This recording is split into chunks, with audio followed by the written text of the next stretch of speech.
shit. Boy, I just insulted the shit out that man comparing him to Michael Jeffrey Jordan, who most say is the greatest basketball player of all time. In the era, hey, Prime was a superior. Prime is like Jordan to me. What I mean by that is he's in an era where he's a fucking alien or somebody from the future that was dropped off in the wrong time. But he could come in this time. And yeah, because he can ball in this time. Because he can ball in this time. Because he can ball in this time.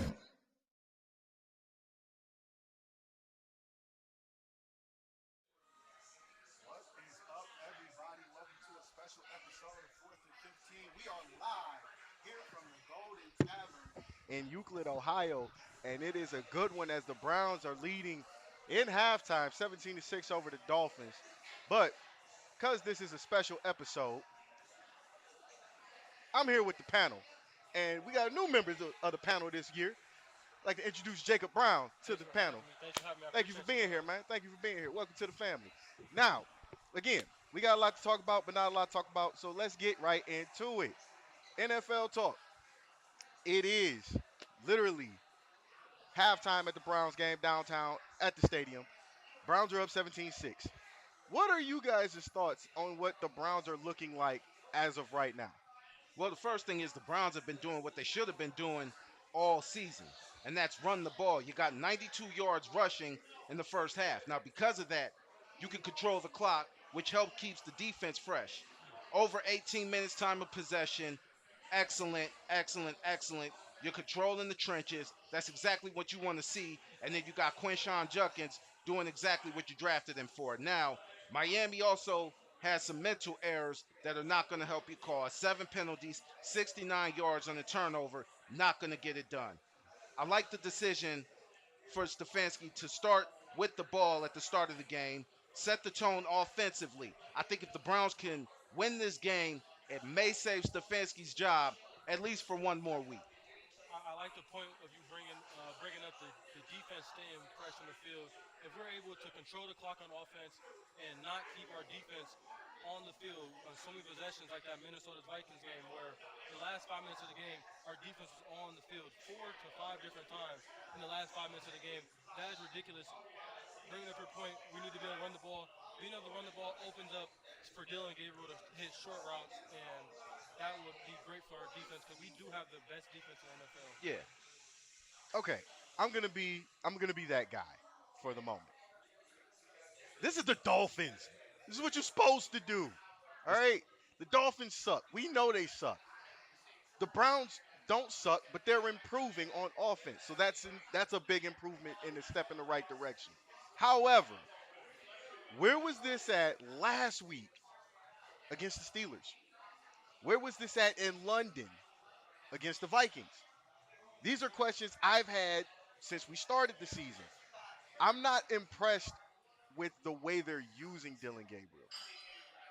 Playing it safe is one thing, but playing it to where now you're worried about the first screw up that he makes. Are we putting in Shador? Are we looking to try to get Flacco back? Because as we saw, Flacco against the Steelers Thursday night goes off for 300 and some odd yards, 4 touchdowns. I think the Browns going to look in with what the Giants are doing with Jackson Dart. You need to find your guy, and then you need to let him flourish and let him make some mistakes and let him play. But here's the thing. What do you do for a guy like Gabriel? Because he's at a big disadvantage when the game starts. Right. He's the shortest person on the field. Well, if I was a coach, I wouldn't be starting him. Honestly, I would see who plays better. I'll let Shador and Dylan Gabriel basically duel it out and see who you like more. And whoever you like more, stick to them. Let them play football. This is the NFL. This is not high school football. They know what they're doing. This is NFL. This is a professional athlete. This is a professional quarterback. You know what I mean? You don't have to be doing all that little kid stuff. Let them play. Pick your guy and because both these quarterbacks are not going to sit here and be a backup for one another. Pick your guy and send the one dude off to wherever you're going to send him. But you also got to remember, this is still a rookie you're dealing with. Right. Still a rookie. Pick your guy and figure out who you want and then send Shador, Dylan Gabriel, wherever. Because both these guys are rookies, like you said.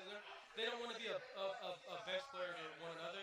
So you need to figure out who your guy is, and they need to figure it out fast I mean, because yeah, but again, as we start the second half, Dolphins were receiving. But here's again, I'm that guy. I gotta ask questions because some of these things can come back to bite you. Short quarterback. You saw what happened against the Steelers. He couldn't see, and all he saw was black and yellow in his face all day.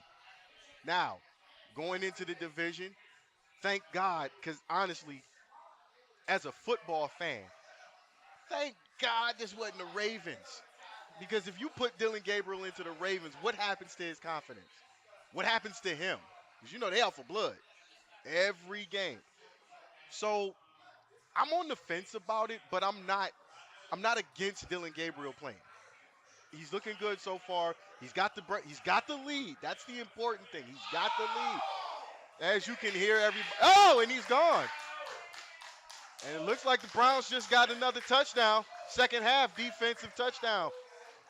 Mike McDaniels may as well chalk it after this, but that's a whole different story. Mike McDaniels might as well chalk it. But I'm gonna Damn, be honest go with easy on Mike, man. you. The whole Dylan Shador thing, I'm gonna be honest.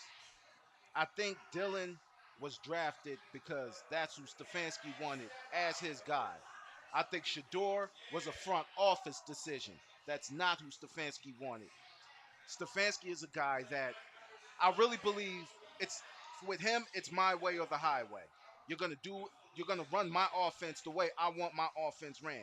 This is why it didn't work out with Baker, it didn't work out with Deshaun, and this is Well, why he well, probably don't want to. I don't mean to cut you off there, but to be fair, Deshaun's still on the roster. Yeah, he's still on the roster, but come on, is he?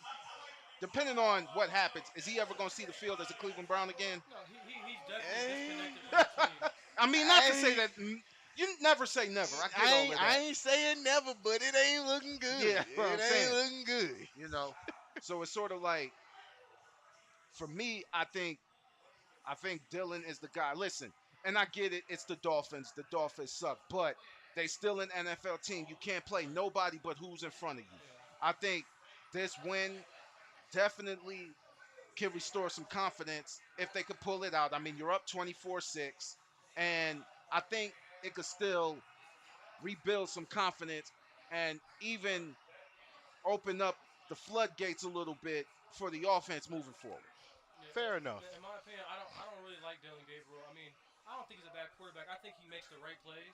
He's always gonna make the right play. You watch him play. He check the first player, second player, third player, throw it away immediately. I don't think he can make the spectacular plays though. I think Shador can, but sometimes the problem with making spectacular plays, you can make spectacular mistakes and make really bad decisions. But I think if the Browns want to elevate their offense to a higher level than what they already do, I think you got to try something different and at least try Shador. You know, Yeah. at least try. If he don't go in and play good, then cool. Then Kevin Stefanski, we can pat you on the back and be like, you was right about Shador. You was right. Yeah. And we got to send a special shout out while we here. We get a special shout out to Caleb, owner of the Golden Tavern. Caleb, say hi to the folks at home. Right there. Oh, hey, how are you? Yeah, Caleb is a good guy. He thank you for having us here. While the Browns are For sure. For sure. We like the game. yeah, Yeah. and while the Browns are kicking butt for once, you know, what is it about you being a Browns fan here in I'm a Cleveland? Cleveland fan. Yeah, I'm here in Cleveland. Brown is our hometown team, so I love the team. I know sometimes it's down, it's low, but we always come back. That's true. That's That's true. true. So Caleb, thank you for being here. We're gonna run through real quick because we getting score updates. My ESPN has been going off. Saints and the Bears. Saints are down 20-7 against the Bears. Caleb Williams, once again, making some magic. Is this the Caleb Williams we've been waiting to see, or is this something that's because it's the Saints? They got to listen. They pulled off a solid win last week against Washington. That was a solid win, especially being a Bears fan. You got to be happy with that win. Granted, New Orleans is in a rebuilding phase right now, so I'm not going to take too much away. But I think the verdict is still out. It still remains to be seen. Honestly, I haven't thought he honestly played bad recently, or even last year. He hasn't really played bad. It's just the team he's on. Yeah. All you got to do is just keep staying astride. You got to keep developing him. And I never believe a quarterback is fully developed when you first go to the NFL. You at least need 4 or 5 years. Now And we in the Well, now. you played Oh, the go ahead. position, so you should Yeah, know. you definitely know. You so should I definitely never know. played the position in the NFL, but I do know this: quarterbacks starting off in the NFL. I mean, sometimes you get that player that starts off pretty good. That's rare, but you never. You need a quarterback to develop. Like Aaron Rodgers, he sat down behind Brett Favre for a long time Well, before we he became know a that quarterback. story. Yeah. And same thing with Tom Brady. He sat at Michigan for a very long time. Even sat when he's in the NFL for a little bit. And I think that does a lot of good things for a quarterback. You to build your I quarterback. think that's what we need more of personally Yeah. because we're in a fast pace. I said this a couple of weeks ago on 4th to 15. We're in a You fast did. paced environment. This world is fast And paced, period. that's why you keep getting a lot of mess ups. Yeah. You try moving too fast. Yeah. Hurts you. Fans are impatient. Yeah. Coaches are impatient. It's this why when you There's fresh no out of such thing as delayed gratification no more. yeah, exactly. There's listen, fresh out of college, they ain't even no entry level positions anymore.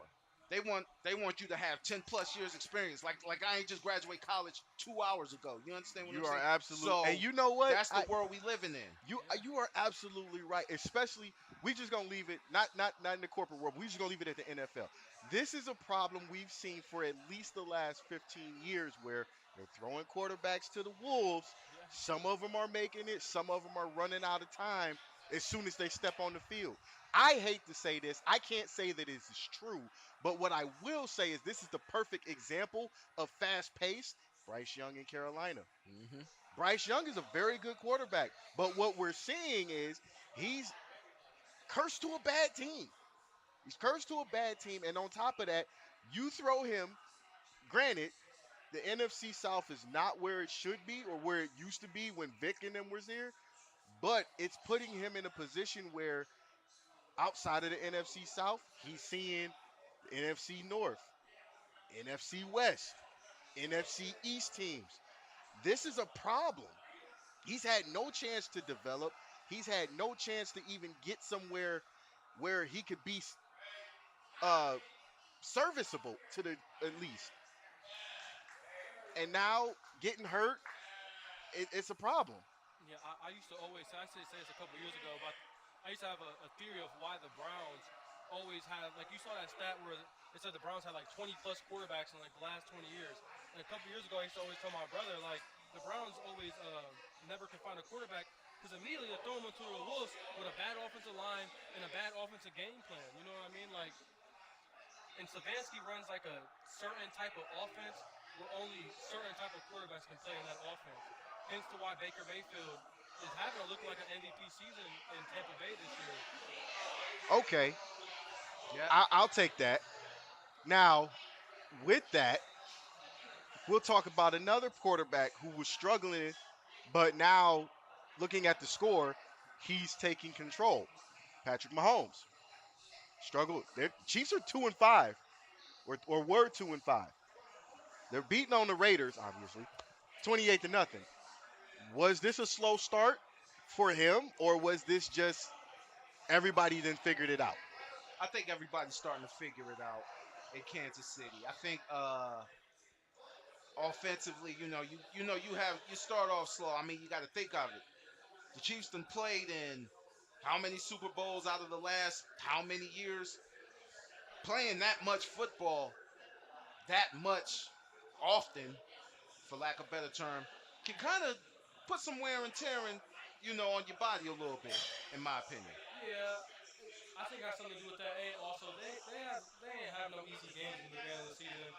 They started off the season playing the Chargers, the Eagles, and a couple of those teams they just lost to because they were just not better than them. Yeah, But they definitely are playing better over time now in this season.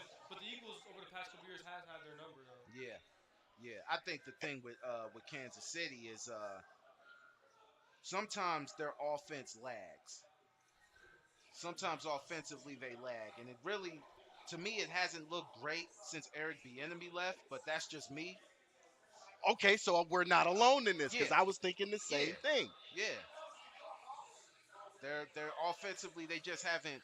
Defensively, they weren't nothing to write home about. Chiefs never been really bad in the Patrick Mahomes era Yeah, on the defensive end. yeah. When you just got a quarterback with a never say die attitude, and I'm a winner, and we gonna get it done on my shoulders. Like Pat Mahomes is a game changer in my opinion. He is. So 100%. And that was when you made that video a long time ago, where we had that conversation off the air. Or what's the difference between Brock Purdy, Tom Brady, and a few other guys? It was Patrick really is a game changer. Like any throw he makes, it's gonna be, man, how the did he throw that? yeah, How? And as opposed to Brock, as opposed to Tom, because Tom, I don't remember seeing Tom until Randy Moss got there for real, for real. I don't remember seeing Tom throw that many long passes. yeah, Like, just chuck it up like he down there somewhere.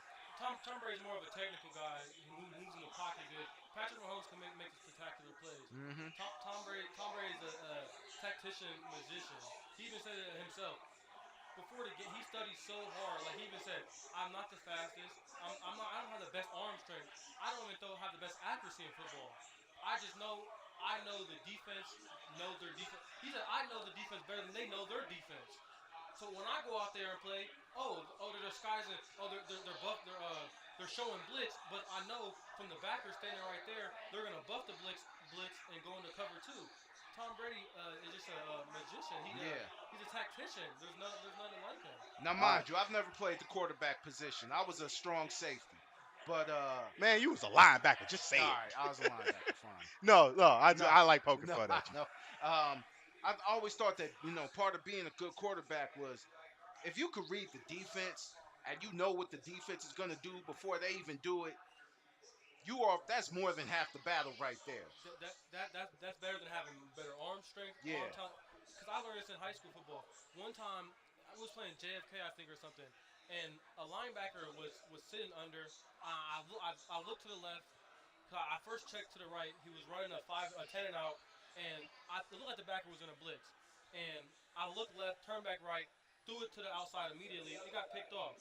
You know why I got picked off? Because he buffed the blitz. And I didn't do enough studying, clearly. and if I would have known that, I wouldn't have threw it to him right there. You know what I mean? Yeah. Like as a quarterback, knowing pre-snap and post-snap, Mm-hmm. and it's such quick because so much stuff is happening on the fly.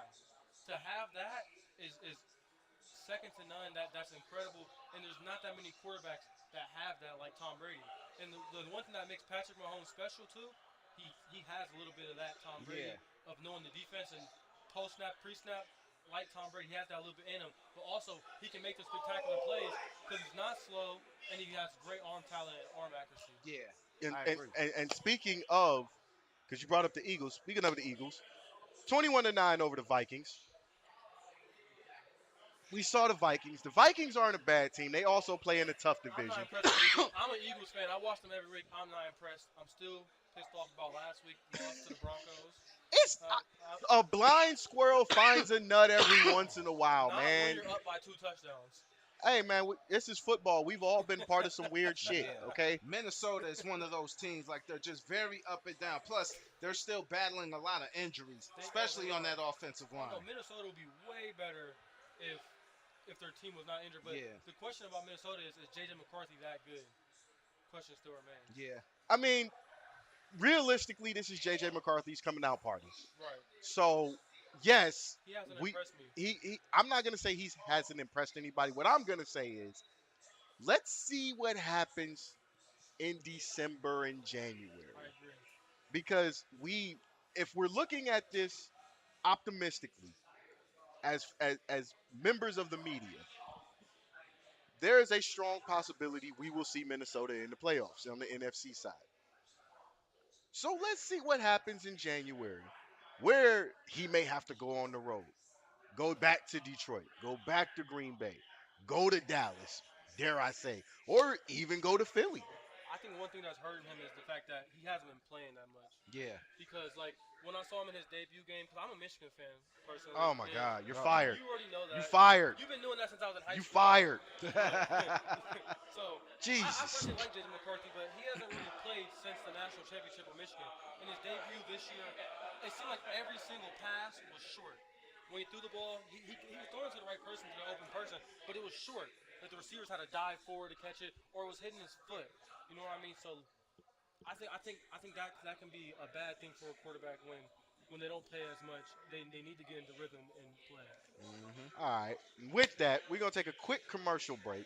When we come back, we'll finish this NFL talk. And then you brought up a topic that I was actually talking to one of our cohorts in the media about. So when we come back, we'll touch on that. You're watching 4th and 15 here on the 216 Sports Network.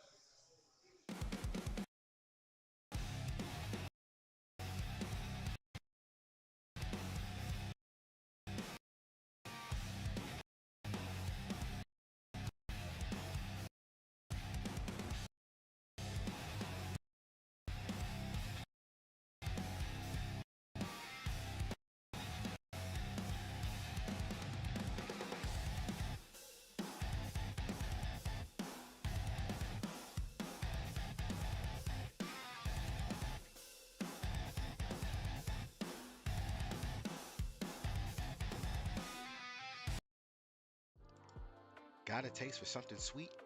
Planning a party? Or just want a midnight snack? Clarissa's Confections is a local treat maker here in Cleveland and has made many delectable and delicious treats for the young and old. Her treats are made to order and can be customized to your needs at any occasion. To place your orders, email her at sweetsbyclarice@gmail.com or call her at 440-805-4303.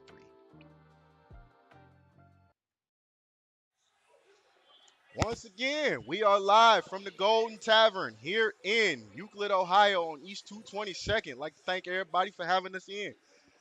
All right.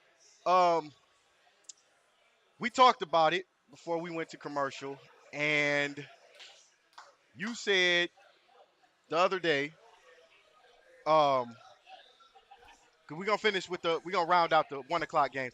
Patriots are beating up on the Titans. Cam Ward has been struggling this year. So I mean, this is what I expected from the rookie class. Yeah. I expected somebody to struggle. Um, I'm gonna be honest. I think you got your quarterback. You just got to build those pieces. You got to build on that offensive line, and you got some pieces. I wouldn't sleep on Tennessee. They just still, yeah, One thing I can say is like I look at it in the same way with the Michigan Bryce Underwood situation. When your quarterback makes mistakes and they're not like bad mistakes, they're young mistakes. You know what I mean? That's good mistakes. There's sometimes you make good mistakes and bad mistakes. Bad mistakes is like overthrowing it in the double coverage and stuff like that. yeah. You can make good mistakes in football. And Cameron Ward's not making super terrible mistakes. I agree.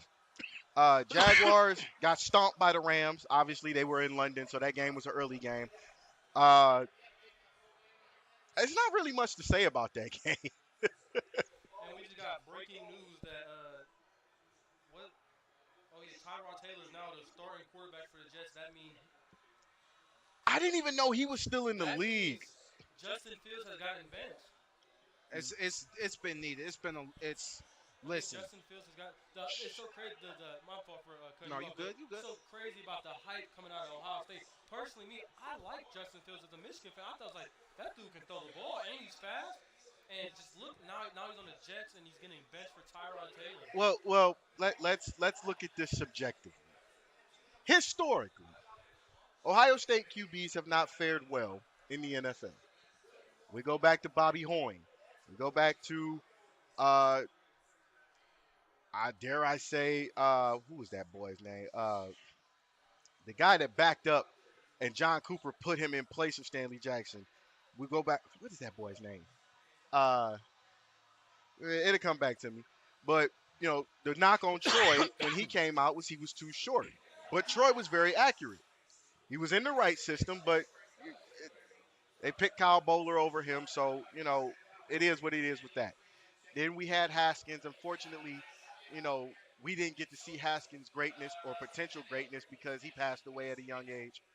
So, now it's Justin. And realistically, this is one of those things where historically the Ohio State QBs they don't pan out. So do I think Justin was in the right system? No. but you still got to play. You Well, still got to play. one thing in my lifetime I learned sometimes guys are just better in college football than NFL. Oh yeah. That's one thing. Like there's certain dudes that are just spectacular. Like one dude that I thought was spectacular in college football that would just never was gonna succeed in the NFL was Cardale Jones. At Ohio State, he was phenomenal. I Well, remember being so young, just watching him play, just bouncing off tackles and stuff. But then when you but look at it from hindsight 2020, he's really not a quarterback. to be fair, it takes a lot to play the quarterback position. It does. Especially in And the NFL. and realistically, the move he made was not because he wasn't ready. I think the move that he made was because it was needed. Sometimes your situation, you want to get out, just makes money for your family, whatever the case was. I'm not going to say that that's what it was, but my thing is, I think with Cardale Jones, he should have got better development from his coaches Oh yeah. because as you saw, he got to the UFL and he lit it up. Yeah. So that's not to say he couldn't do it. It took the right quarterback with him in DC, and he lit it up. The right coaches, the right coordinators, he was the man in the UFL. They just didn't want to give him another shot for whatever reason. But again, he's not a bad quarterback. It's just the knock on quarterbacks coming out of Ohio State is they just don't pan out. And because you mentioned that, Panthers are beating up on the Jets 13-3 in the third quarter. So maybe the Panthers defense was putting a lot of heat on Justin to make him sit down. We haven't been able to watch that game, but we are keeping track of it. So that's just where I'm gonna go with Yeah, it. Adam Schefter made that, just tweeted that they benched him for Tyrod Taylor. Hey man, I'm gonna be honest with you. I didn't even know Tyrod was still in the league, man. Me either. When they said Tyrod Taylor, I'm like Tyrod Taylor. Yeah.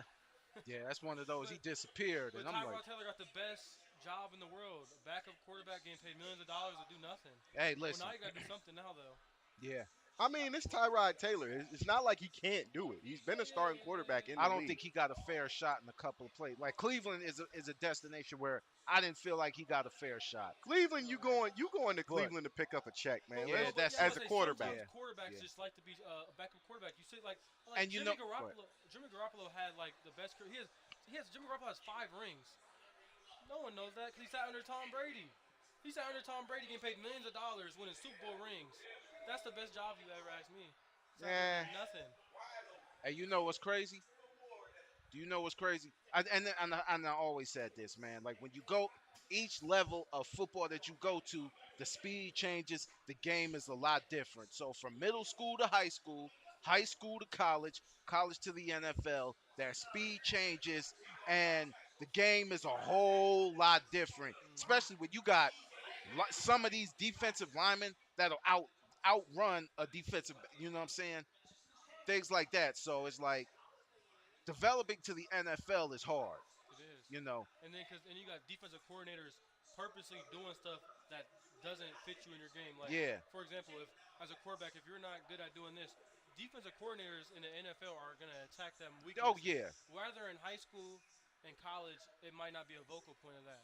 So like 100% going to the NFL and just the higher you go in your professional career, things are going to get sped up and Yeah. way harder. yeah, Understood. And I'll give you guys that because I have to agree. The speed changes. Everything changes yeah. the higher up you go. All right. You brought this up a couple nights ago, and I happened to watch it Friday night, and I was highly disappointed. Down goes the Hurricanes. The number 2 Miami Hurricanes fall to Louisville, who isn't a bad team. But if you're the number 2 team in the country and you're looking to make a bid at a conference championship, and everybody's talking about your back because you haven't been back since realistically 2005, why and how do you lose against Louisville? I got 2 things to tell you how they lose. First off, Friday night game, that's a trap game.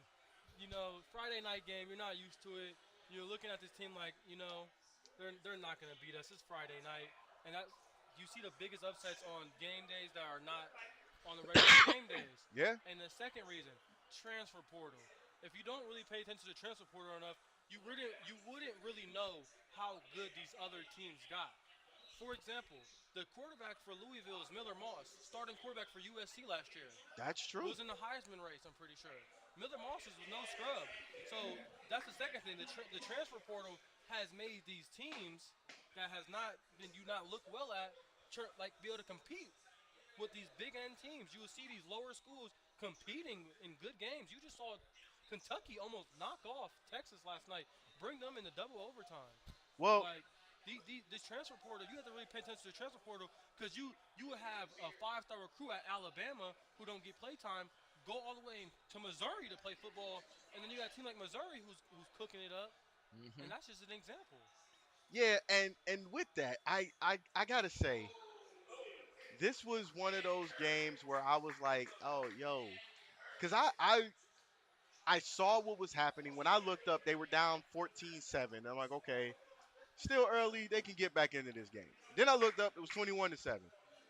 All right, what's going on? Carson Beck struggled. That Louisville defense is for real. 6-1. So they're not slouches. So give Four it picks. give credit where credit is due. I got to give Louisville their flowers. Carson Beck looked a little off to me that night. It didn't look like his head was in the right place, honestly.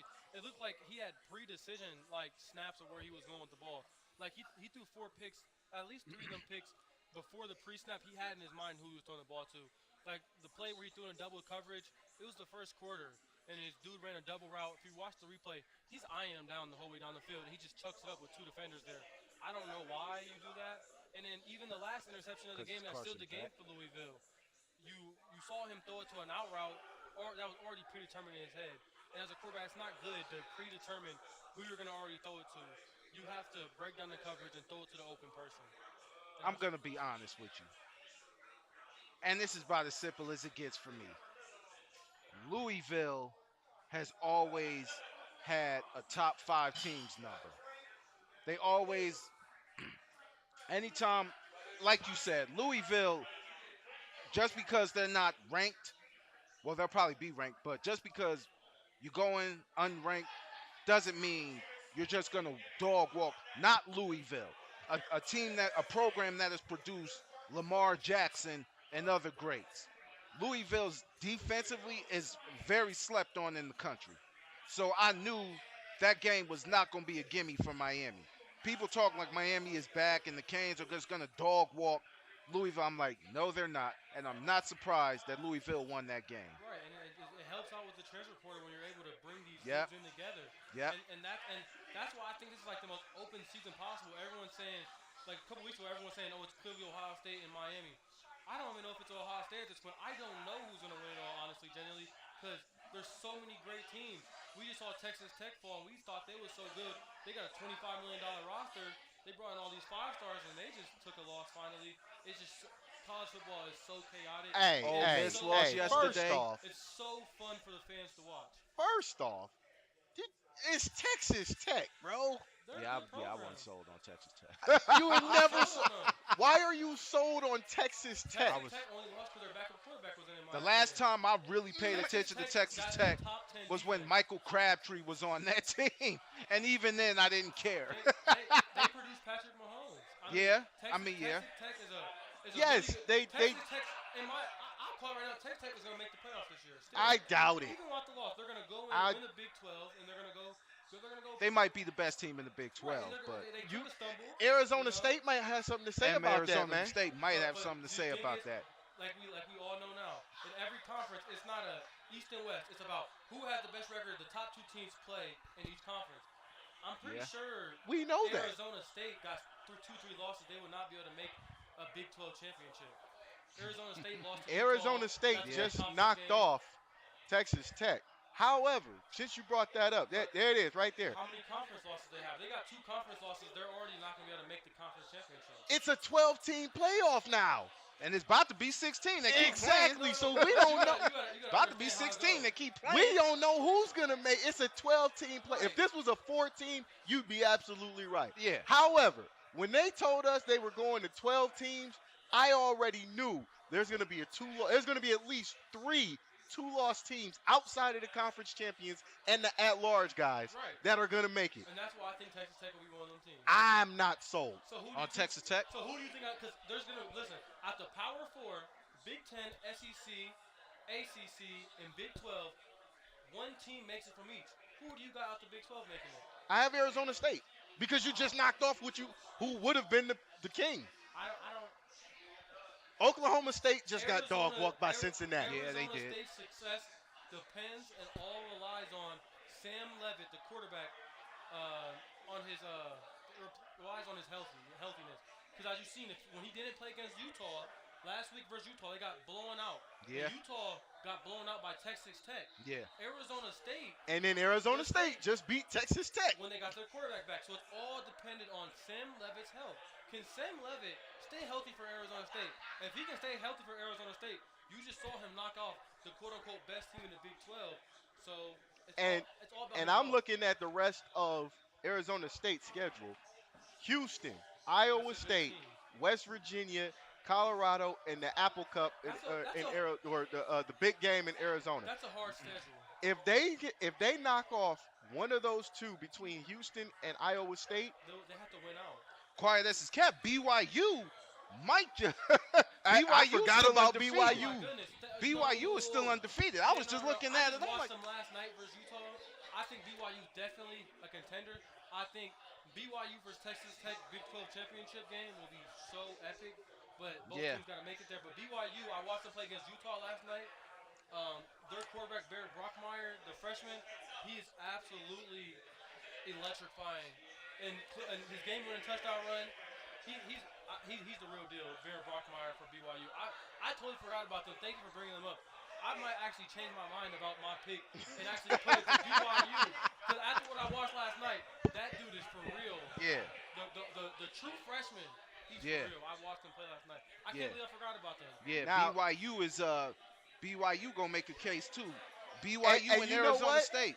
If BYU can stay undefeated, they'll be able to do something they haven't done since 1984, I believe. 83, 84. They'll be able to compete for a national championship. Mhm. And guess who was at the school at that time? Who? The great Steve Young. Ah. Okay. You So- learn something new every day. Didn't I know Steve Young played at BYU? It's his namesake. Oh. Literally. Brigham Well. Young is his great grandfather. Who? Brigham Young Oh yeah. is Steve yeah. Young's great grandfather. Now, with all of that, Ole Miss, because I want to talk about this. Ole Miss takes Georgia to the brink. Had a big lead. They Yeah, had it was it up 9. and they blew it. Yep. Now, somebody sent me a message. I'm not going to say who. Somebody sent me a message last night. They're a big SEC fan. And they said the SEC is back because everybody's beating up on everybody. Vanderbilt actually looks like a football team. Mm-hmm. And Alabama is showing signs of Bama. Is he saying the SEC is back like they're the best conference in college football? Yes, he is. Nah. They're the deepest conference, but the best I don't team- even think they're deep. They're the deepest because they can beat all of them are good. Like Texas A&M, Texas. I mean Alabama, Georgia. I'm even not Auburn's sold not on bad. Texas right now. No, I don't like Texas. Either. Texas. Missouri's a good. I'm just naming Texas good is teams. ass for real. Texas right now, Texas is ass for real. if it's Texas, Texas right is now, ass. Arch Austin's Manning up is in ass smoke right now. because That they are in whole an program uproar. is just ass That's right true, now. but you gotta say the truth. They had a good game with Ohio State. They lost. They lost. It was a good game though. They It was lost. close the whole game. It was not close. It was a Listen. Arch, blowout. Did you watch it? I watched it, but you have to understand, It was a bad game by Arch, by all means, but Ohio State offense. it was a repeat of the semifinal. Don't get it wrong. Texas has a top 5 defense in college football. Yeah. It's a top worst offense. Yeah. And that's what hurt. That's what hurts So Texas. that's what hurt. That's what I'm That's saying. that's what The hurts SEC has Texas. a bunch of good That's why I teams. say Texas is ass. It's the offense. Right. Defense, I'm not worried about the I'm not worried defense. about the That's defense. why I said the SEC is deeper. What I mean by deeper, they have a lot more good teams, but the Big Ten has better teams. Like, for example, Oregon, Ohio State, Indiana. Them like the 3 best teams in That's the college conference football. championship right there is Ohio State and Indiana. Them are the 3 best teams in college football. Assuming But when we can get over that hump. After you name them Yeah. 3 teams in the Big Ten, who else do you got that are really good teams? Really good teams. That are actually like, that you can say not even really good, just a good team. That school up north, even though they're struggling right now, They're a good team. that but school besides up that, north is still besides there. that, who else? That's why I say the SEC is deeper. Now, I will go as far as to say Illinois. I agree.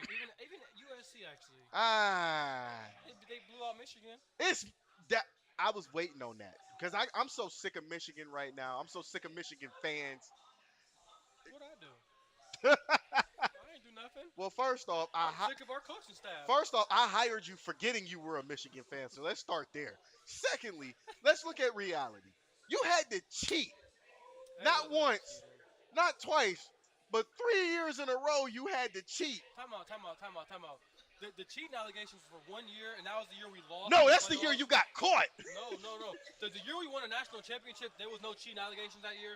That's why Jim Harbaugh was suspended. He left because he knew it was coming. He left home. What's that movie, Three Strikes? Where Faison Love yelling at the dude, why you leave little homie on stuck? But Michigan only got accused of the cheating of the 1 year. Because that was the year they got caught. That was the year it made sense. It wasn't cheating. It's a dude on the sideline with a camera in his hat.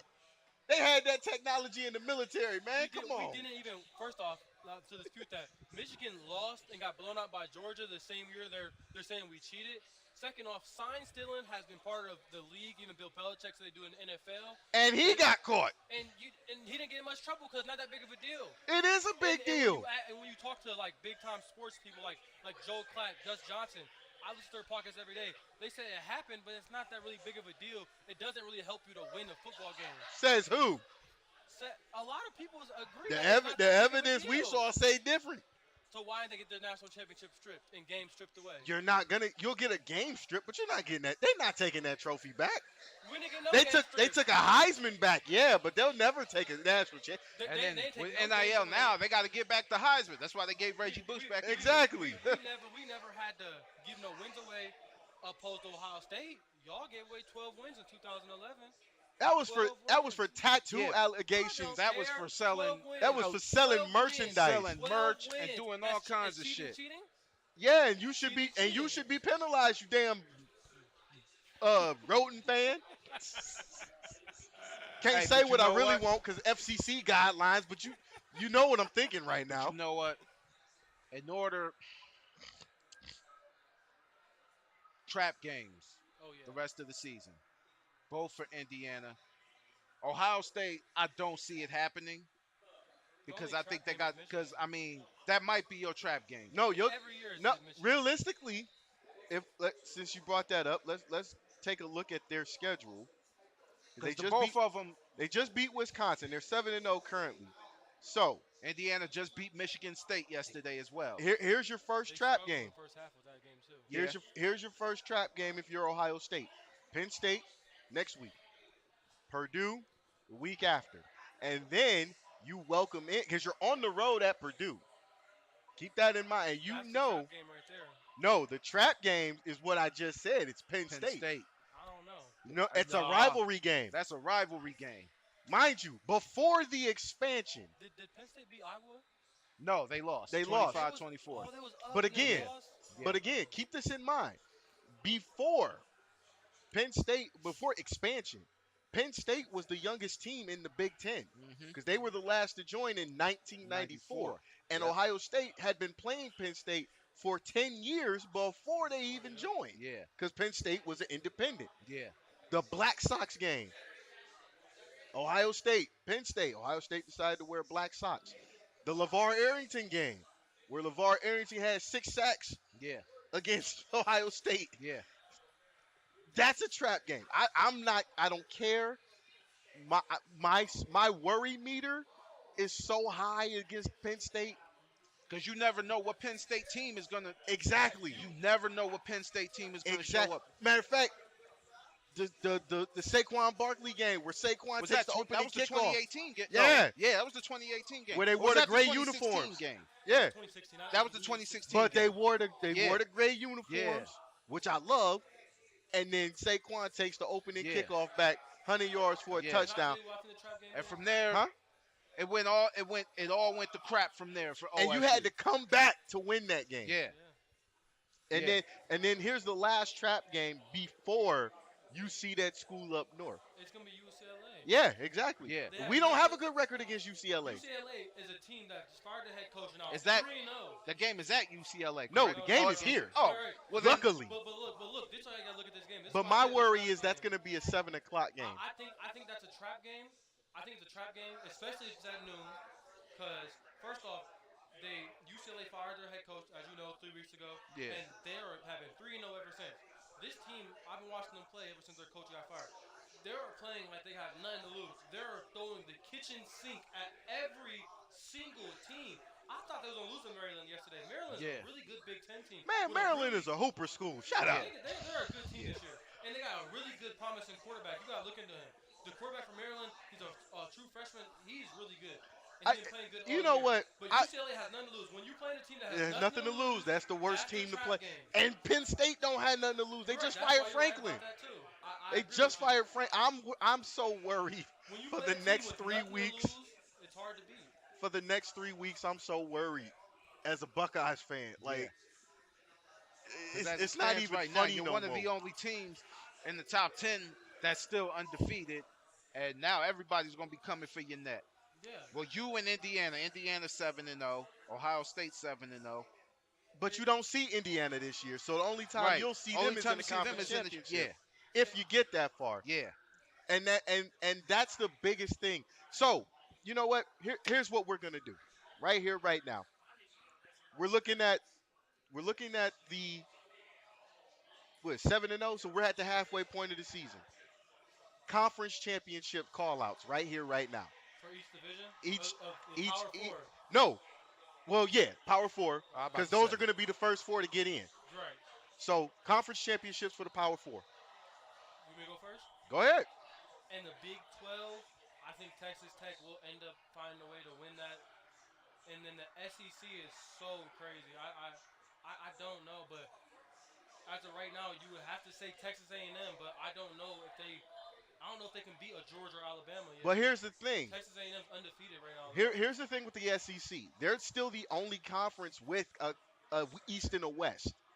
So, if Texas A&M can get out of the West, you might be right. That's what I'm saying. So I got Texas Tech, and then I got who did I just say? Texas A&M. Texas A&M. So 2 Texas teams is crazy, and then Big Ten. I'm not saying Ohio State, so Indiana. So You're fired. I'm gonna go Indiana. You're fired. I mean, if you guys lose to Michigan, you won't be in the championship game anyway. So Who's going to be there? Because at that point, everybody will beat up on everybody. So, Or- And name a or- team better than Ohio State I got at this Indiana point. or Oregon. I don't think Ohio State's gonna make the conference championship again. I think it's gonna be Indiana and Oregon with a rematch. Oregon doesn't see Ohio State this year. So, if and I'm saying this subjectively and realistically, if Ohio State does lose to that school up north, at that point, it will be a 3-way tie. It would be. So who do you let in? It'll probably be Ohio State because Indiana already beat Oregon, so they'll probably just have Ohio State. So Oregon loses the tiebreaker. Right. So I'm gonna say this: Big 12, I honestly see I got BYU one or more. go ahead. Because ACC. Damn, I ACC. forgot about the ACC. ACC is gonna come down to Miami and Georgia Tech, honestly. It depends, because Georgia Tech got North Carolina State, which is a very good team. They're better Right. than their record. So Then actually, you I'm gonna got change my Georgia mind. at the end of the I'm season. gonna change my mind. And that's actually. always, listen, they don't call it clean old But- fashioned but- hate for nothing. No, you're right, but they go by conference record, so to play in the conference championship. Yeah. But I'm gonna change my mind actually. I think. That And then could- you can't forget UVA either. that- UVA is I would just- undefeated. that's my team. UVA is good. That's my new pick. Browns another pick. is Another crazy. pick 6. Oh That's no, my he got pick. tackled. I watched Virginia play. That Virginia team is for real. Yeah. My ACC pick. I'll go with Virginia. Virginia looks good. Virginia looks good. Really good. Okay, I am going to say this subjectively. Big 12, I honestly see Arizona State and BYU in the championship. I got to go BYU. BYU's hungry. It's real for them. It's not a game anymore. They're no longer an independent So they want essentially, if you're a pro wrestler fan, they want gold. Right. And the only way you can get it is if you win the conference championship. In the SEC, my money, honestly, is on Bama. That Because the game way yesterday, Bama's looking right now looks like before Saban left. And that's scary for other teams. If they could get through Auburn, they've already got Georgia. They've already survived Vanderbilt. If you can get through, if you can get, and as you can hear, and if you can survive Auburn, you're in. Yeah. You're in. No doubt about it, you're in. I think that game yesterday scared the whole college football world. They ran through Tennessee very easily. They didn't run Very, through them easily. Nah, the Tennessee was second fighting. half, the Yeah. second half was very easy. Well, for see, Alabama. here's the thing. Tennessee has been. I'm not gonna say Tennessee's been in a rebuild mode, but it's been a slide for Tennessee ever since two very important people left Tennessee: Peyton Manning and T. Martin, because those were the last two great quarterbacks that left Tennessee. Now you had Andy Kelly in the process of all of that. You had Peerless Price, Marcus Nash, and all of them. But the problem is Philip Fulmer's not there anymore. So you really like legit lost a sense of power when Philip Fulmer retired. So when when that tough coach comes in, I think they'll be back. But for right now, if Bama gets past Auburn, yes, Texas A&M has been a thorn in their side. But if they keep playing the way that they playing, I gotta give it to them. The ACC. My pick for the ACC is definitely Miami. The reason I'm saying Miami, this was a learning lesson. They will not lose like that again. If they can run the table and make it so if they don't win, they can still get in, they are the scariest team in the playoff. I agree. I agree And, 100. Especially with that defense. That defense and, can wake I up. and agree. that was the wake up call. I agree. You just got ran through by Louisville I agree. without Lamar Jackson. I agree. I agree. And for the Big Ten, I got to give it to Ohio State because the defense is the best it's been in the last 3 years. Yeah. Last year's championship team, great. This year's defensive team, Way better. Yeah. way better. I Shout, agree. shout out to Arville Reese. I went to high school with him. Shout out to Reese. Shout out, and then on top of that, again, even if you do, and being members of the media, we gotta be unbiased. Even if you do lose to that school up north, you don't see Oregon this year. You don't see Indiana this year. You mentioned the tiebreaker owned by Indiana because they beat Oregon. Who else? Who else is it? If you throw anybody else in, that game's gonna look like shit. I agree. I agree. I All right. agree. With I mean, honestly, no. Michigan has a chance to actually make it because that means if Ohio State loses to Michigan, that means Michigan will make the Big Ten championship. If you actually think about it, well, because Michigan only has one conference loss coming to USC. but that's a big conference loss. That is. That- but that's if they win out and beat Ohio State, that means they all have the same conference. As of losses. right, as it stands right now in the conference, Indiana and Ohio State are 1-2, followed by Oregon, Because Indiana beat them. Northwestern. I know that's weird to say. Northwestern, USC, Iowa, and Michigan. So Anything after Oregon, 6 spots. They are 7th in the conference as of right now. Let's look at Michigan's schedule before we go to commercial. Let's go to Michigan's schedule. They have remaining the little brother, Purdue, Northwestern, who's actually in a winning circle, and Maryland before you see Ohio State. So those 3 games are going to be the telltale sign if you can get in. But again, you still got 6 spots ahead of you that also may or may not lose. A sleepy contender for this game is USC. They lost to Notre Dame, but that's not a conference loss. Good point. How many conference losses do they have? One to Illinois. But Illinois is a good team. Well, they were a good team, but in the conference they have 2 losses. I'm gonna be honest. Can you pull up as USC far stats? as really, man, anything after Oregon, I'm not really. I don't even concern myself. It's a long season. Oh, so man, Northwestern teams might can be still lose. USC Northwestern got a might get in. cakewalk up until they see Oregon. Man, that's not Listen. even fair. Yeah, I'm not even. They got here's their remaining schedule. They just lost to Notre Dame, as you mentioned, not a conference loss. Should be, but it's not. And I'm gonna explain why later on. They got Nebraska. That could be that. That's a, you know, It's Nebraska, bro. Yeah. Nebraska, another pick. Hey, maybe He they breaks bench Tua. Nebraska, Northwestern, Iowa, And Tua is and ass, then bro. Yo, Tua is ass, bro. That's ridiculous. hey, And hey, there's a you know flag. you saying this on the air, so if he roll up on you, I can't Listen, say. listen, Every listen. time I look up, it's a pick. I mean, Yeah. But that's a testament to the Browns' defense. right, Yeah. like he was saying earlier. That's how in good the beginning of defense podcast, is. You literally thought it. Yeah. Keep our defense fresh. Look what happens. And then this is the most points the Browns have scored in over a year. Damn. How do you even keep track of something like that? Now listen, You, No, not the stat. How do you keep It's track not of? that How hard do you when know when you this? don't score that I much just, ever. you know, How the hell do you I know? don't know. You and they talk about I know use I got useless information. You up here? Yeah. Yeah, I just thought about it. I'm like, yo, that's 31 points. This is the most points they've scored in over a year. This is exactly, not to get off track, but this is, granted, it's the Dolphins. Again, It's the Dolphins. it's the Dolphins. We know where the Dolphins stand in the eyes of football fans in the NFL. We get all of that.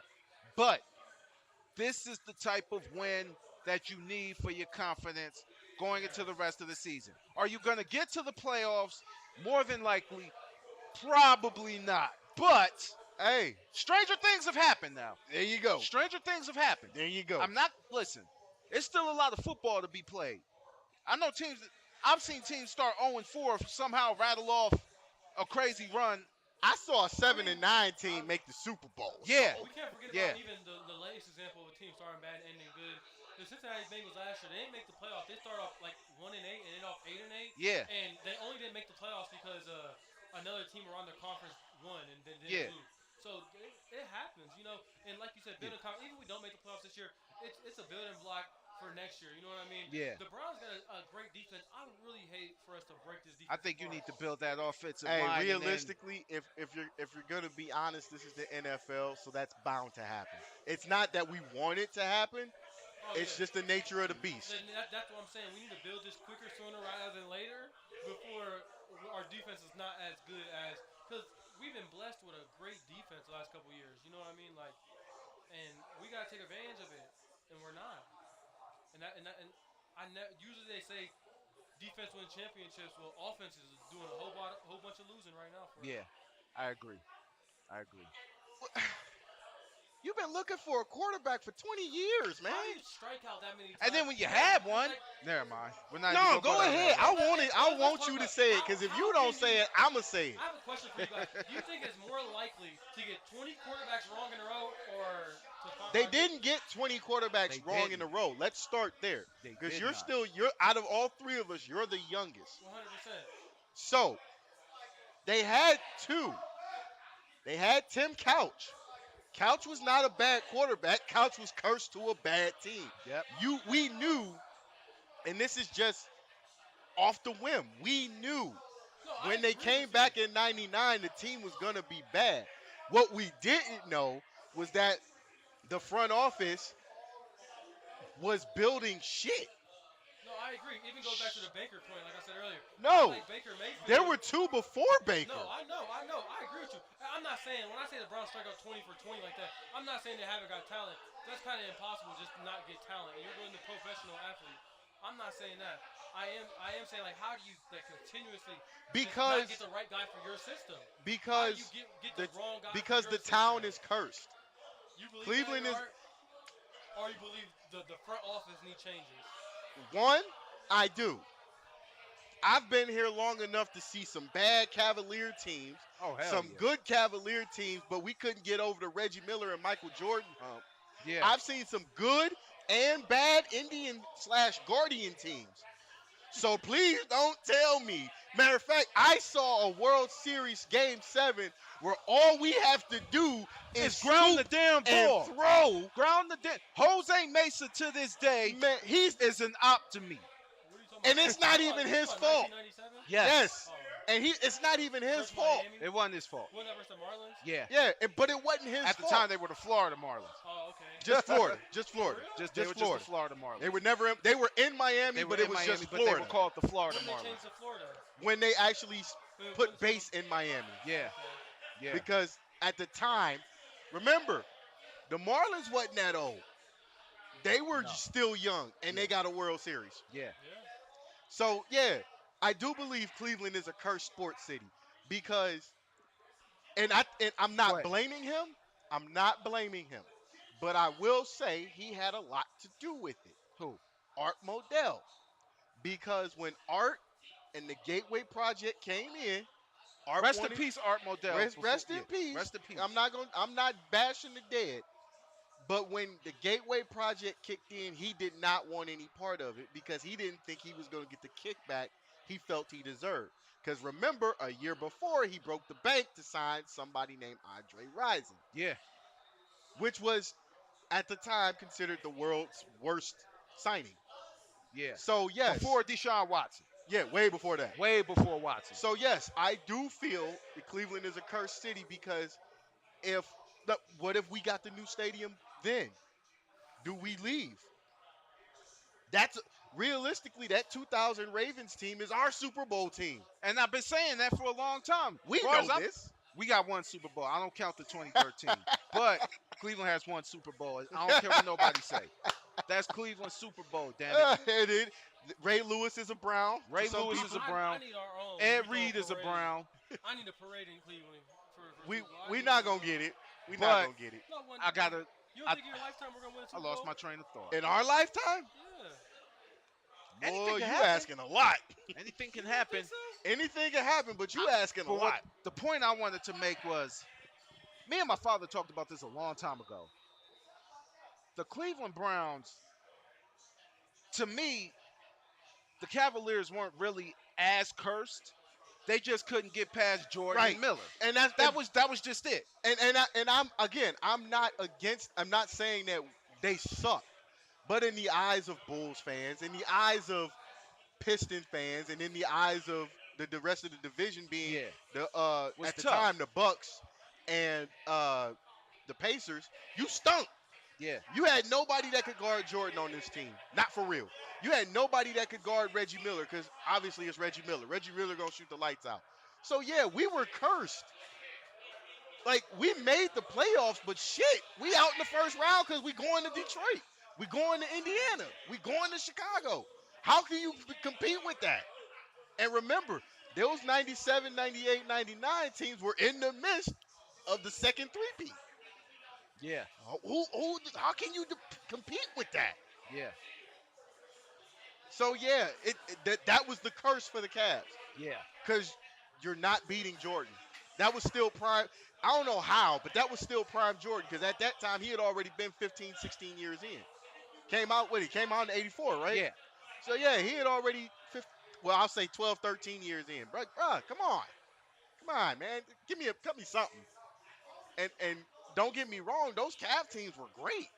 Brad Daugherty, Brad Daugherty, Mark Price. Yeah, and then they Even when retired, we had Ron Harper. and they stole him. Yeah.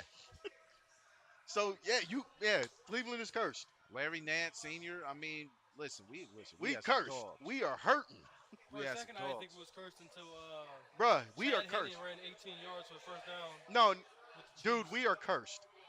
Before Chad Henne's sorry ass even started running, No, 'cause we are cursed. No, I'm just saying because, like, you know, I'm I younger. knew we was cursed when. All the stuff I know from back in the day is just off me looking it up and me watching stuff. No, you gotta. So in my lifetime, I thought the Browns had a chance that year versus the Chiefs, and Chad It was Henne, we were a bad non-call away from the AFC Championship.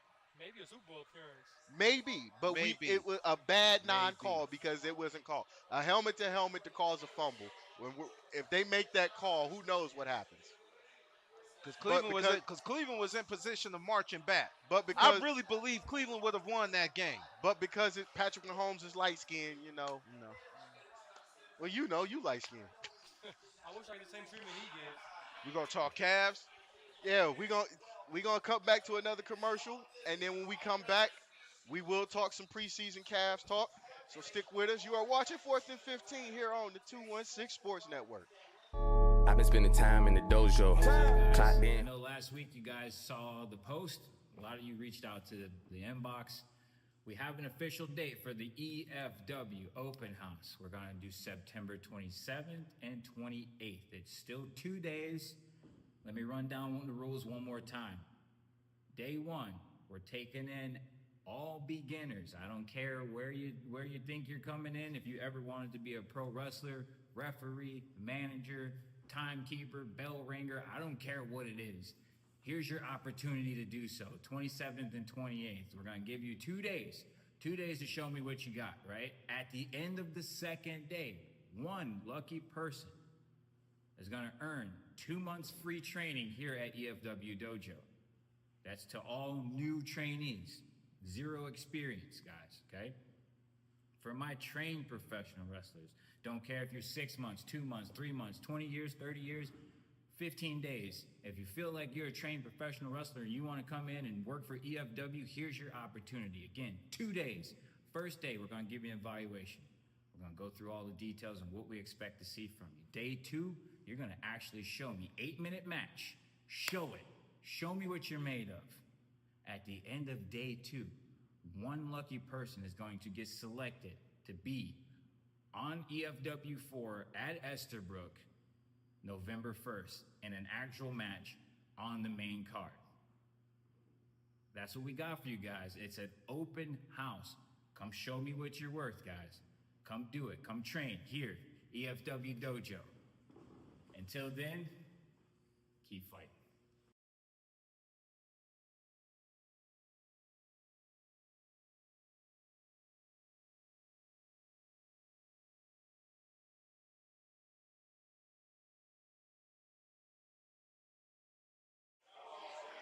And welcome back. We back. There it is right there. You see everybody. Yes, they can. We can see y'all right now. So, we're back and oh, my bad. There you go. Get the bartender. Shout out to the bartender. All right. Because you mentioned this, and I do want to talk about this. Basketball. Yes, sir. And it's been a lot of talk since the offseason from last year. Cavs get bounced. Tyrese Halliburton make it to the finals. He loses.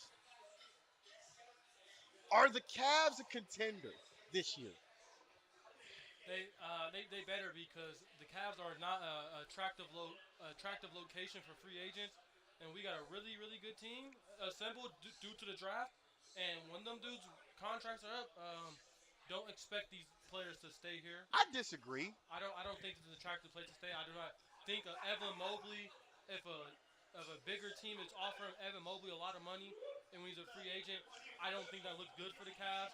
Same thing with a Donovan Mitchell, maybe. I don't But that was why it's an attractive place, and I think we are a really good, talented team. Last year we was a good team, but I did not think we was ready last year. And I think our players are older now, and like the development for Evan Mobley and all of them are going to do so good. And I think this is a year we will be contenders. As you saw, the Thunder, when they built their team, they had bumps in the road, and look how much they flourished. The year before they won the championship this year, last year they got bounced in the second round. Again, look at the Cavs, they got bounced the last couple of years. This could be the Cavs' year. I'm going to disagree and say this is an attractive, basketball-wise, this is an attractive place. This is? Yes. How do you get Donovan Mitchell? Come on. How do you get Donovan Mitchell if this ain't an attractive place? We ain't got money. Donovan Mitchell is not that good, first off. Second off, ooh, hey. why did LeBron Donovan, leave? if you watching. No one helped LeBron out for them 7 years he came here. You know why? We cannot get players here. Well, first Even off, when LeBron was here, I'm going to stop you when right we there. couldn't. We can never get no players here. I'm going to stop you right Name there. free Them agents the LeBron, Cavs got. that first string of LeBron years, He brought a sorry team that to the was finals. not his fault. Right, That was 'cause we Dan can't bring- Gilbert's fault we can't because bring no Dan players Gilbert did here. not want to spend them. No, people wanted to come here. Dan Gilbert didn't want to spend the money. Remember, we had David Griffith as our GM. We So just how do we recent. not convince somebody to come here? What recently have who? What free We could have agents had recently Kevin who- Garnett. We should have had Garnett. Matter Garnett. of fact, we should have had Garnett. We should have had Bibby. We should have had Stoudemire. But Dan But- Griffin did You not think want. for the And these are transportation? prime. This is prime Garnett, prime Bibby, prime Stoudemire. Griffin did. Dan Gilbert did not want to spend the money because he knew he was going to have to pay LeBron. So which one do you choose in that scenario? Do I keep LeBron or do I spend the money and make the team better and risk From losing him? from the time LeBron got to the league, it was never his first stint is like, you're not playing for the team, you're playing for LeBron. And it's like that now. So What do you mean by that? come on, dog.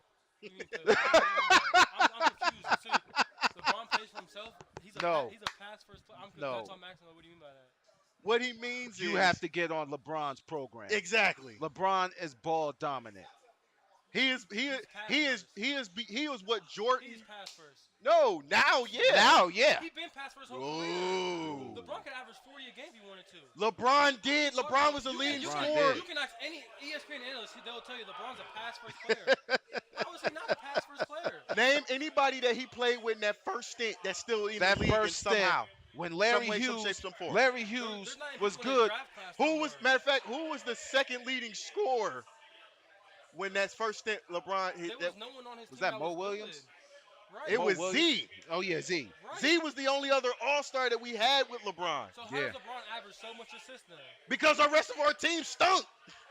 Because Mo Williams- listen. Not Wait, even Mo Williams. Hold Eric on. Snow. We had Eric Snow. Wait a bro. minute. The topic is, he's a pass first. Of Wait, hold on. Damn, I lost my train of thought. No, LeBron. Those first years, LeBron was ball dominant until the playoffs. It's easy to rip off 60, 70 wins in the playoffs, but then when you get to the playoffs, You we got to already see know that what you're same gonna do. team 6 times in a Yeah, row. when you see that same team, you already know what they're gonna do. Right, like Tim Duncan said, what was your game plan versus LeBron in his first year, in his third year? With LeBron's third year, he made the finals. They asked Tim Duncan, what was the game plan? Shut him down. Shut down LeBron and make Who him else pass did the he ball. have? No, well, his exact words was, all 5 players guard LeBron. That was it. And again, And who what else LeBron did do? he? He passed the ball, and the players couldn't hit, and they lost. It's that Because they simple. stunk. Right, so you're proving my point. They was trash, and LeBron was on a very trash team. And when you And he took a trash team to the finals. right, and you can't play 5v1. Jordan did it. Blown out. What I'm saying, Five when I years say ago. you're not playing for the team, you're playing for LeBron. You have to get on LeBron's program. The Lakers is are why a prime Russell example Westbrook- of that. What Westbrook had. First of all, we go back to LeBron's first stint. Larry Hughes had to change his game when he started playing with LeBron. We got Larry Hughes from, what was that? The Wizards we got him from? Don't Wait, remember. hold but- up, There's hold no up, problems with that, hold though. up. Sometimes you Real there's quick. no problems with that. Real quick, breaking news out of Colorado State. They fired their head coach Jay Norvell after a 2-5 start. Well, that's Colorado So another State. doesn't matter. I get what you're saying, but at this point, another head coach goes down before the season's over. This I is find this that is stuff serious. disrespectful. I don't find it disrespectful. I find it disturbing. Yeah. That's fuck disrespectful. Excuse me. I find this disturbing because Especially you don't Jay even want to Franklin finish style. out the season. This is getting scary. This NIL, I think NIL's got a situation on their hands.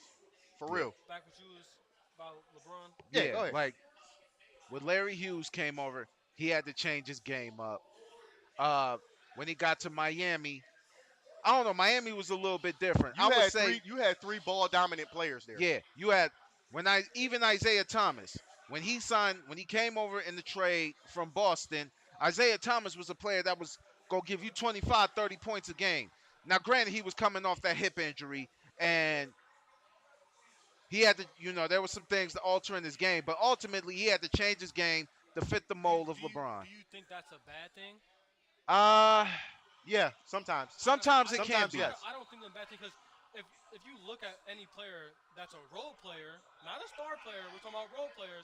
When role players go to Well, different teams, you have to play your role, and whatever your role is for that but team, you got to you have to understand. change and to adjust to.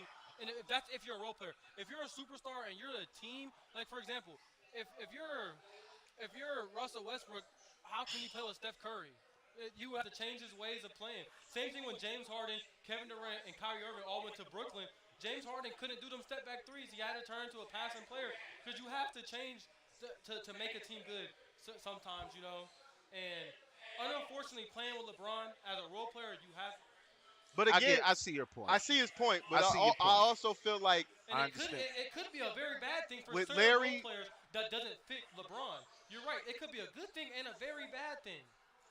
but I also feel like those role players that we had were also star players elsewhere. Right, because playing with And LeBron, I you don't really need a feel like star. I think both of you are right in that point because you do have to convert to LeBron realistically, just like you had to convert to Jordan, because Jordan was ball dominant. It Jordan's the doesn't make leading you better scorer. players. I didn't say that. No, that's why I like your point of you saying when you said players like was really like a star player than Caleb LeBron. Because Larry was a star player. I'll even say before we got LeBron, Z was the star of the team. Yeah, no, I agree. But because like playing with LeBron, you like have to like divert into a lesser role. Yeah. It just is what it is playing with that caliber of a player. So like playing with LeBron, you're not gonna see a player turn to a better player. LeBron needs them play a 3-and-D guy who's gonna sit in the corner. When LeBron drives, if three people come double him, he's gonna kick it out to you, and you need to make that three. Now, He needs role players. since you brought that up, because I'm sure you've gotten this question. I'm sure you've gotten this question. I've gotten this question within the last couple of days. Does LeBron come back? Come back. Because I know y'all have gotten I'm it. I'm not a fan of it because I think that hurts the team longevity. I think If he it's signed a better- one-day contract, cool. a 1 year. A one-day contract to retire, cool. Okay, you're right. But no, he's talking about like come back. No, does he postseason. come back and play? I think I that know hurts- you've gotten that question. Because look, I think it hurts the team because you get LeBron back, you have to trade somebody, and so you get who like Not LeBron- necessarily. Not If LeBron necessarily. decided, because realistically, if I'm not mistaken, LeBron has not, touched his option, correct? It's good for now, but not good for the future. And I'm not saying, I but don't if like he that. hasn't touched his option and he decides not to go back to LA, what are you really giving up? Because at that point, it's a player option. So if he does come back, what are you giving up? Because that's I thought he that's signed a essential. 2-year. I thought he signed a 2-year, But he has a player option, Okay. Yeah. so he has the ability to opt out. Yeah. Oh yeah. So if he opts out, what are you trading? Because at that point, he's technically a free agent. So if that does happen, what do we have to lose? But like he said, it turns LeBron team. That being said, there will be trades made. I don't know, man. I like think LeBron, Donovan might put but- up a fight if that happens. Right, but I do like Darius Garland, maybe Jared Allen. You might not see those faces. Well, see, no more. people have already been talking, have complaints about Darius Garland's size and But he's still a good player. He's Size still a don't good player mean to shit. me. AI is this I big. wouldn't be mad if The we problem trade is him when for he- a when he good don't have the player, I'd be size. cool. because of the size, it makes him hard for him to defend on the perimeter, and I think that's the issue that people, have with Darius Garland, and I think they addressed that in the offseason. Yeah. They addressed that in the offseason, and then I think what really hurt Cleveland last season was a lot of injuries. Darius Garland was hurt. Evan Mobley wasn't How you 100%. hurt the same foot though? Jared man? Jared Allen. Like, bro, you couldn't switch feet, man. God damn, bro.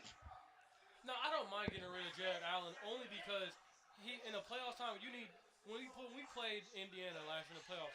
One thing I noticed was he didn't want it as bad as some players.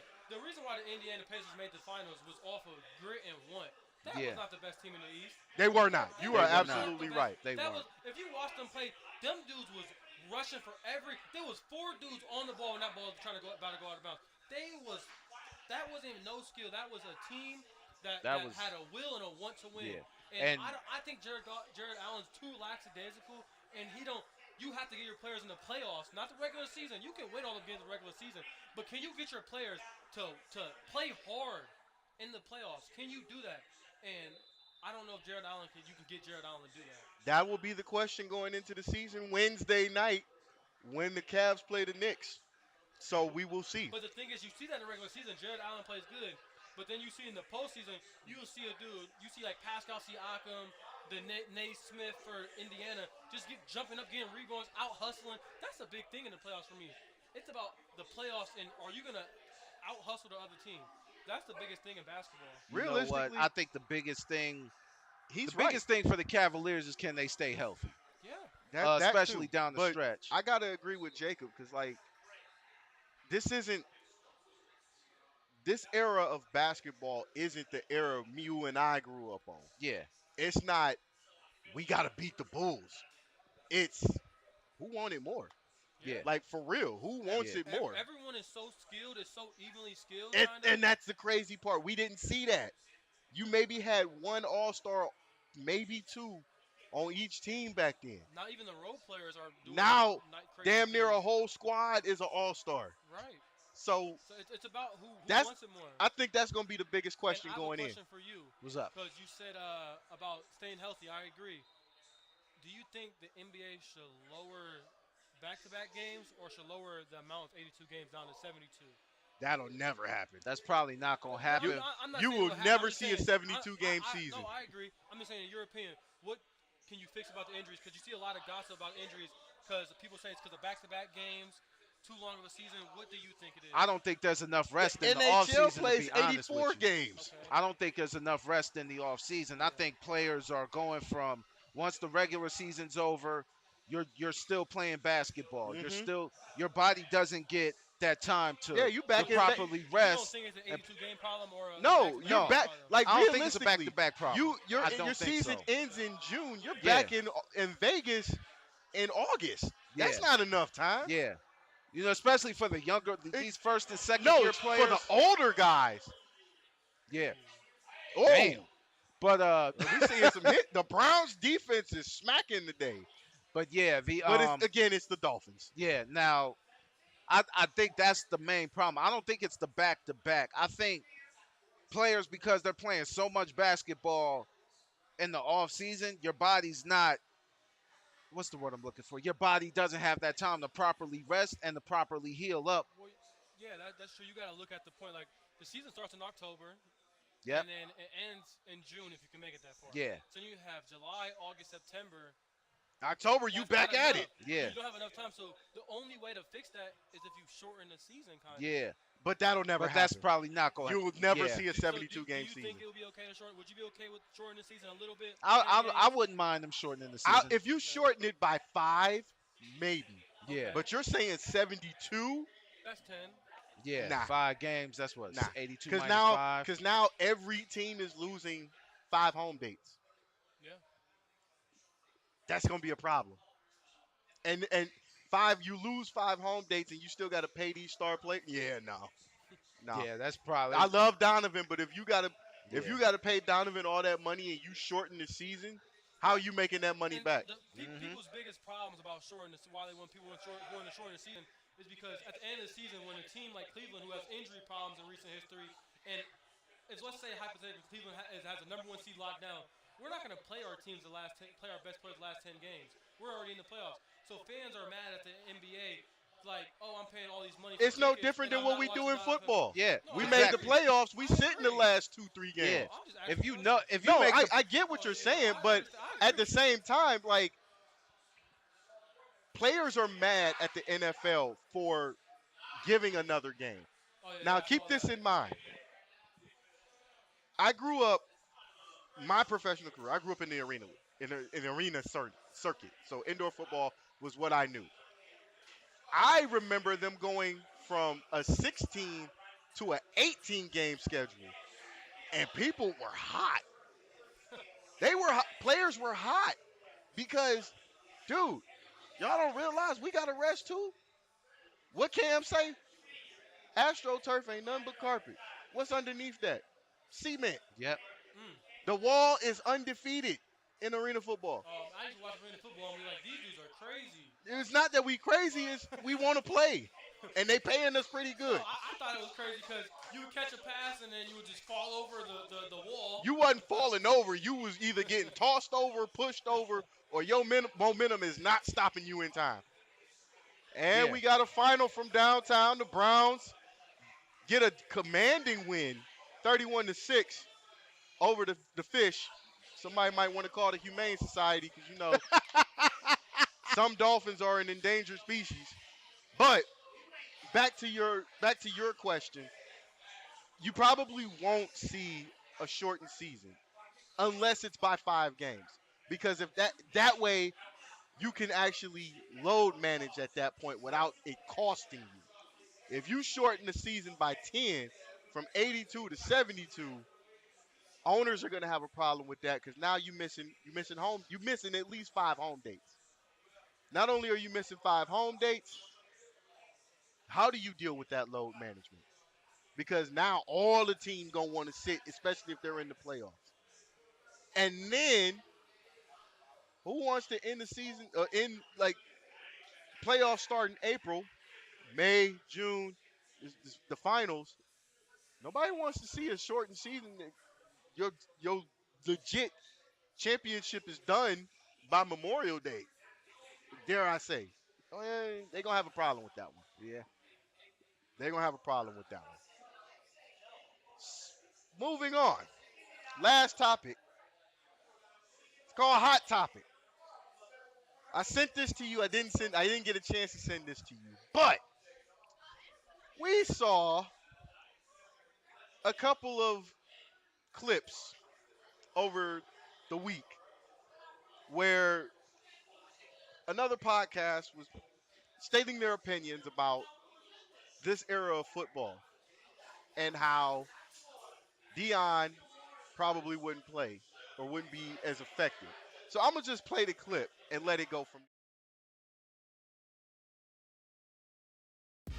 Shit! Boy, shit! Shit! Boy, I just insulted the shit out that man comparing him to Michael Jeffrey Jordan, who most say is the greatest basketball player of all time. In that era, ass. Prime was a superior. He could Was a superior It's athlete. Prime is like Jordan to me. What I mean by that is he's from the future that was dropped off in the wrong time. but he could come in this time and Yeah, still because ball. he can ball in this time. Because he can ball in this time. Back then, Because he can ball in this time. Where did I say he couldn't play in this time? Get the fuck out of here. Man, I really hope you niggas got a tip. Now that clip is played, you heard it, we all heard it. What are your thoughts on Rock Dillon saying what he said? I think, first of all, we don't know what Deion Sanders would be able to do in this era, what receivers would have been able to do in the past when Deion was playing. And it's fun to talk about. I get all of that. $4 for the beer. Oh. Nah, it's okay. My bad. We don't know. Even though I get it, it's fun to talk about. I disagree. I Well, disagree. to update Jacob on it, Rock Dillon on the Facts and Feelings podcast stated that he don't know if Dion would have been able to play in Justin Jefferson's Tyreek Hill's era. I hate having conversations like these. I mean, they're obviously fun topics, but you can't do it because like you got to realize progression happens. You know, like Yes. it's just natural. Same thing with basketball. Like we talked that's the basketball topic a little bit ago. Like you were saying, like sometimes back in the day you have one all-star, now the full team full all-stars. So of course the defenders are better now. Of course the receivers are better now. I know. So you have to talk about it like in like a nostalgic type of point. Of course, like it'll be harder for Dion. I don't think it would. I don't know. We would never know if he would play worse. But then again, you got to put it in the thing like what if Deion Sanders grew up in this era and played football in this era? Don't don't turn on the tape. Because of course you turn on the tape, you're gonna be like, oh, they're defensive backs that look better. Did la la la la. You gotta say like, oh, if Deion had the same type of training that trainers have now, they're better training now, better this and that now. You know what I mean? So that's my point. That you gotta put in perspective. If Deion grew up in this generation, how he would have played. You know what I mean? I'm gonna say this. I I don't agree with Rock because the rules is not even the era. The rules specifically are made to protect everybody on the Yes. offense. Yes. So it's harder to play defense. Not Naturally. necessarily for corners, I don't think so. For DBs, I don't think so. For linebacker, the front seven, absolutely. Cause What you, about hitting somebody too hard? yeah, cause you, and it's a someone- 15-yard Hit penalty. someone 2 yard to get a free first down, 15 yard. But what I'm gonna say is back to to back up what I'm saying. If the rules were the same for everybody now as they were back then, I don't think Prime, I don't think Darryl Green, I don't think Aeneas Williams, I don't think Steve Atwater, Charles Woodson when he first came in, Rod Woodson, Carnell Lake, I don't think any of those dudes have a problem. Yeah, like he was saying that, and I think that stems from the original topic of people saying, like, people my age group, we wasn't alive around your time, right? So like football historians like me who likes to go back, we go back and watch the full games and get our perspective on it. People are saying like, everyone say Jerry Rice is the best receiver of all time. People are starting to say, well, if you turn on the tape, Justin Jefferson clearly way better. That's So like, the numbers say different.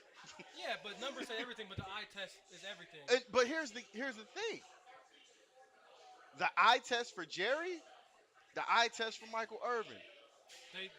People are hopping on Michael Irvin's too now. Yeah, but Because he's the way right. they run routes are not as good as like a Justin Jefferson, a Buka, but it's of course they're better now. You know what I mean? I mean, the game has evolved to where things Right. have to get better, but at the Right, so same you can't time, be mad at it. I'm So, not like, mad.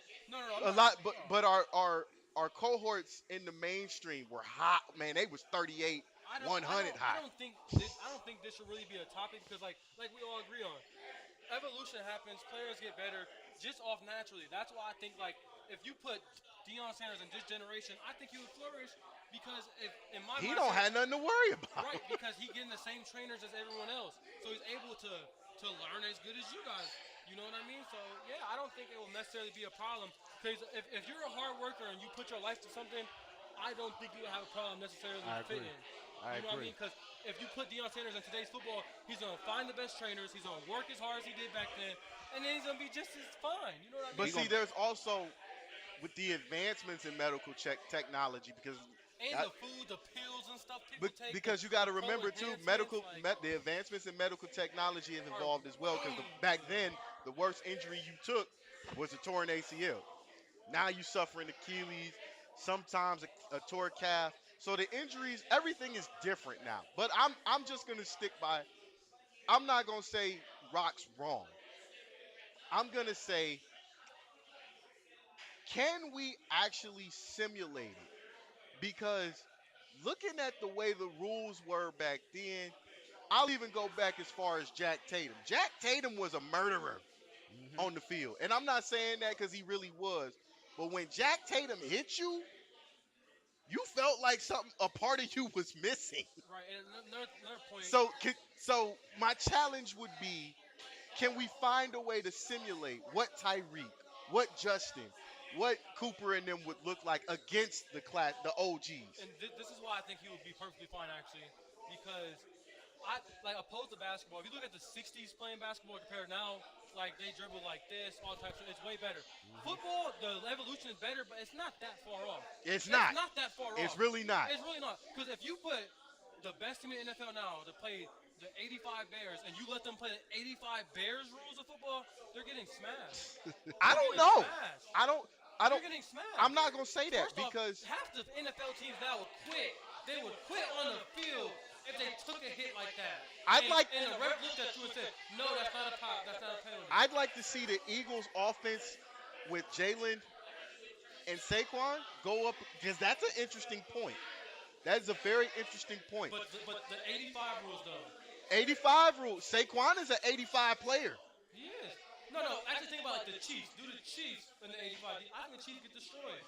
I think Patrick Mahomes has a panic attack, just how he did in the Super Bowl. Last year in the Super Not Bowl, a panic attack. he did in the Super Bowl last year. One thing, I just play quarterback, so I know it. If you watch to know, this is how you know a quarterback's panicking or not. When he sits in the pocket and he has tippy toes, why are you not standing firm in the pocket? Why are you? Well, when you got 300-pound people chasing you, And you he go. panicked. He panicked when he started getting hit hard, right?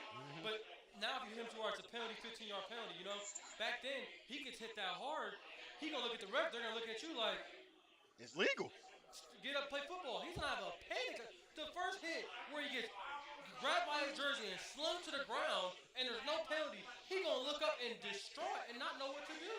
So I think the 85 rules and the older school players, I think the talent. Yes, we have better talent now, but it's not that far off to say that I don't even think the talent is better. I think the talent is a bit even, because people fail to realize. Because Michael Irvin said this in response to Rock. I don't think people realize that there were actually fast people back then. Darryl Green. Yes. Darryl Green was And that's why I arguably said the that. fastest man in the NFL for 20 years.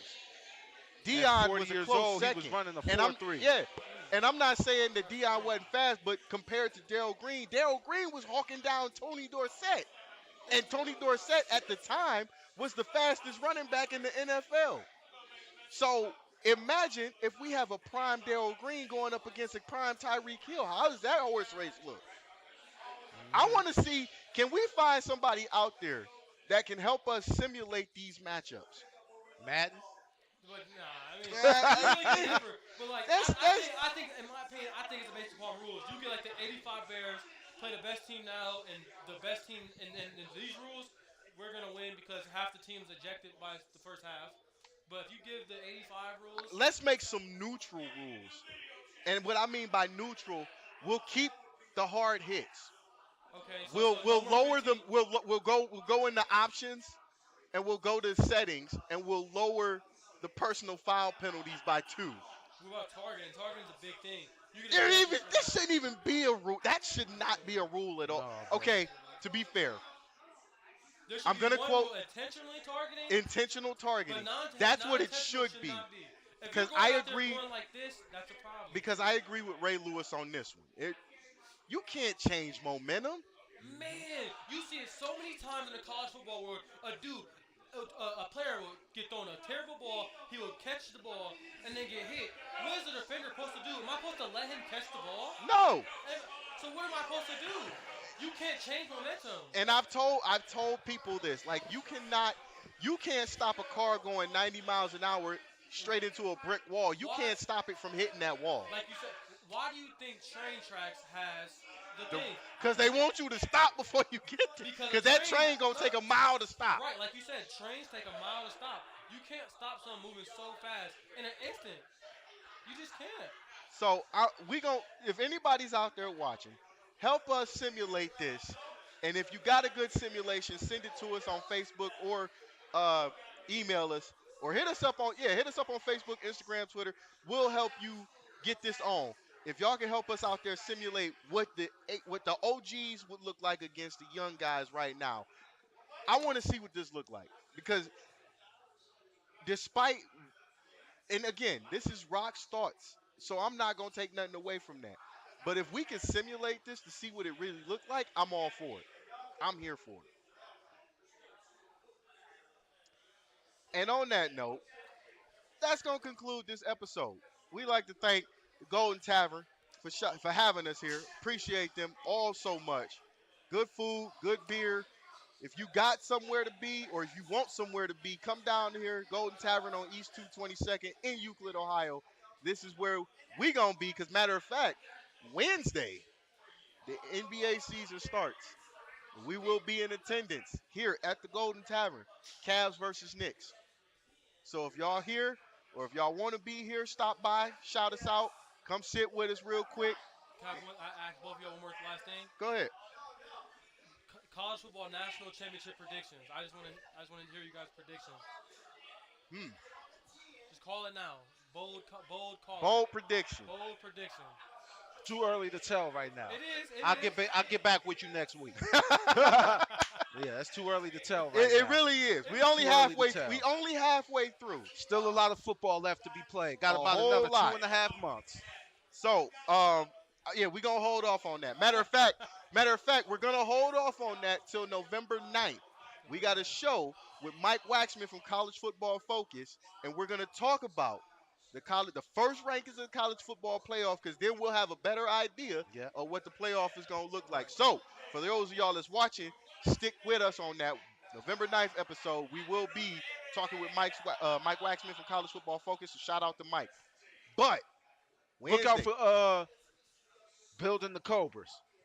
Oh, Building the Cobras. Forgot about that. Rico, lead producer, lead media team for the Cleveland Cobras semi-pro or pro advancement football team. For those of y'all who are newer, the old school, we semi-pro. Rico will be doing a documentary on the Cobras. We also will be doing a very special documentary. I can't release too much information on that, but it will be a documentary. The only way you'll be able to watch that documentary is if you are a member. So if you're not a member, go on over to our member section, sign up.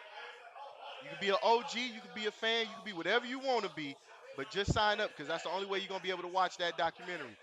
Cobras documentary with Rico McGee and the Rulers Minute. Watch out for them episodes too, because we gonna talk about one of your episodes come Wednesday, because I got some questions and I think you got answers.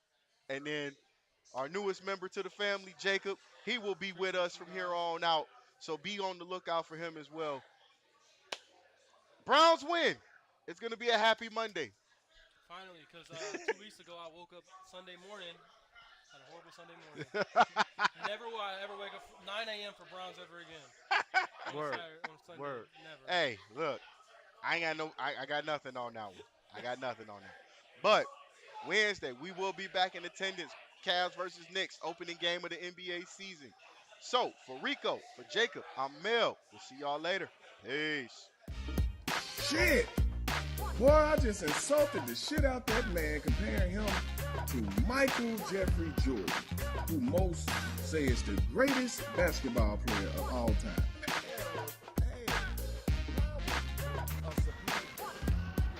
It's like Jordan is. What I mean by that is he's in the era where he's a alien or somebody dropped off in the wrong time. Yeah, because he can ball in this time. Cause he can ball in this time.